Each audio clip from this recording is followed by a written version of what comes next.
So there's been a lot of people getting called Karens and things like that about not wearing a mask and going shopping without wearing a mask and all that stuff. So I thought I would talk a little bit about personal protective equipment and masks, and hopefully provide some information about masks. I was a paramedic for almost 18 years, paramedic EMT for almost 18 years. And I provided medical services on a resort and also on an ambulance and on a fire department. So personal protective equipment consists of eyewear and a mask, upside down, a mask, and gloves. So I'm not going to talk about the gloves, but personal protective equipment is really to protect me from bodily fluids from you.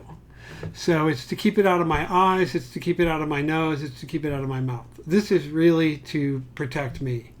It's not so much to protect you, but it does provide a barrier. Now this is a surgeon's mask and it's a one-use disposable. I'm just using this now, so I'll let it dry out and use it again, so it's not a big deal. But these are paper and they're not washable, and so they're really disposable.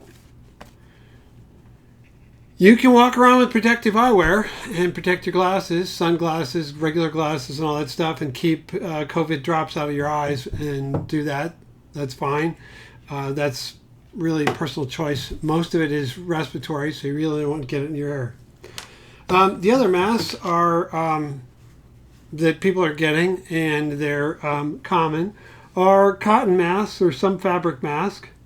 And this particular mask happens to be pretty similar to the other one, only it's washable. It does have a nose bridge that's formable, and it provides some protection. Now this particular one that I have is a little advantageous because inside of it there is a HEPA filter, a removable HEPA filter that I can take out and replace, or I can choose not to use it.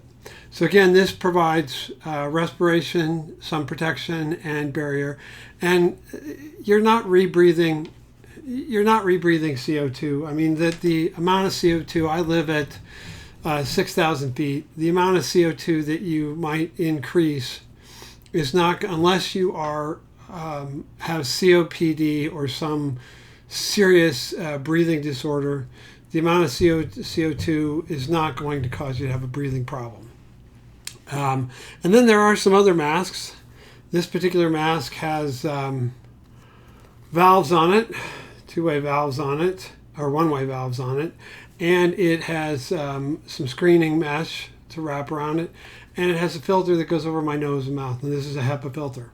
Now, this mask is very similar to N95, and you see a lot of people talking about N95. You got to have an N95 mask and all that stuff. And N95 mask, and this mask also, is again only to protect the wearer. And this mask, because it allows expiration out through these vents, these are vent holes. So when I breathe out, that's where all the air is coming. When I breathe in, it's getting filtered. When I breathe out, it's not. So I am expelling germs and all those things on an N95 mask. What I'm not doing is protecting other people. So really the best mask to wear out in public to protect yourself and protect other people is either a cotton mask. This one is 2 layers, one on each side, so it's double layered, so it's really protective. Or get yourself some cheap single-use surgical masks. Those are the 3 types of masks. So let's clear that up. You don't want to be wearing an N95 mask.